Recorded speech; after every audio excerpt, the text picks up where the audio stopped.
Hello, Assalamualaikum warahmatullahi wabarakatuh. Kita bertemu lagi pada mata kuliah kewirausahaan. Check it out. Jelaskan materi ajar aspek operasional dan manajemen. Capaian pembelajaran dari materi ini yaitu mahasiswa memahami dan merancang secara umum mengenai aspek operasional dan manajemen.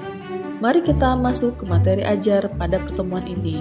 Aspek operasional mendeskripsikan secara ringkas bagaimana Anda menghasilkan atau menciptakan produk atau jasa, menjaga persediaan tetap ada, dan menyampaikan produk atau jasa Anda kepada konsumen. Pada aspek manajemen, mendeskripsikan tim yang akan membantu dalam menjalankan perusahaan, apa saja yang menjadi tugas mereka, dan struktur organisasi. Jika Anda mencari sumber dana eksternal, maka investor pada umumnya ingin mengetahui bentuk kepemilikan dari perusahaan Anda. 3 bentuk kepemilikan yang dijelaskan di sini adalah kepemilikan tunggal, merupakan perusahaan yang bukan perseroan, dimiliki dan diatur oleh satu orang.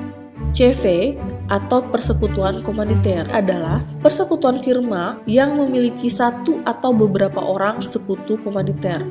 Sekutu komaniter adalah sekutu yang hanya menyerahkan uang, barang, atau tenaga sebagai pemasukan kepada persekutuan dan dia tidak ikut campur dalam pengurusan atau penguasaan dalam persekutuan.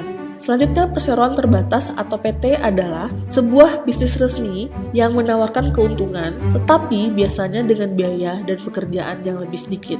Untuk menjalankan perusahaan Anda, mungkin akan dibutuhkan tim manajemen. Untuk menunjukkan bahwa Anda mempunyai tim yang tepat untuk menyukseskan perusahaan Anda, deskripsikanlah pengalaman dan kualifikasi pendidikan manajemen level atas di perusahaan Anda, keberhasilan yang telah mereka capai di masa lalu, dan atribut berharga lainnya.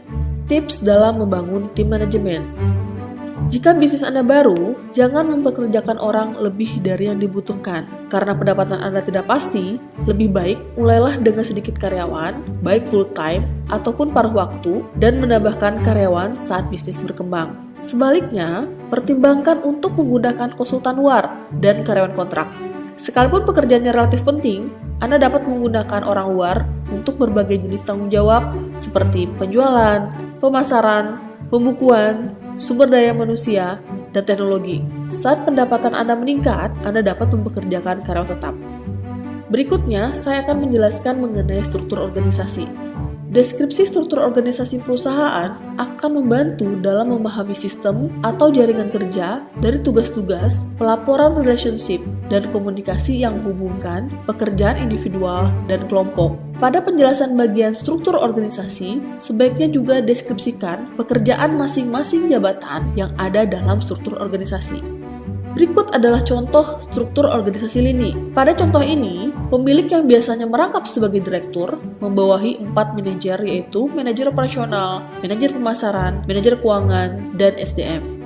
Berikutnya adalah contoh struktur organisasi yang sering digunakan pada perusahaan startup, di mana direktur dibantu oleh 2 manajer, yaitu operasional dan pemasaran, serta administrasi dan keuangan. Selanjutnya, saya akan menjelaskan aspek operasional. Bagian ini menjelaskan bagaimana Anda memenuhi kebutuhan konsumen, yaitu bagaimana mendapatkan bahan baku, apa yang dapat menjamin bahwa bahan baku yang digunakan berkualitas sehingga dapat memenuhi standar kualitas produk yang dihasilkan, bagaimana hubungan perusahaan dengan pemasok utama atau distributor. Jika bergerak di bidang jasa, dapat menjelaskan bagaimana jaminan skill orang-orang yang Anda pekerjakan sehingga dapat menjamin pemenuhan kualitas yang diinginkan konsumen. Proses produksi dan kontrol kualitas pada aspek operasional adalah sebagai berikut. Jika membuat sebuah produk, maka prosesnya adalah cara membuat bahan mentah menjadi barang jadi yang baru. Jika bisnisnya adalah jasa, maka prosesnya bagaimana metode untuk merancang dan mengantar jasa pada konsumen.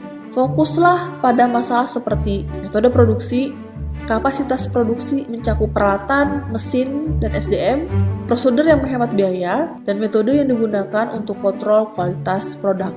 Demikianlah akhir dari materi perkuliahan ini. Terima kasih atas perhatiannya.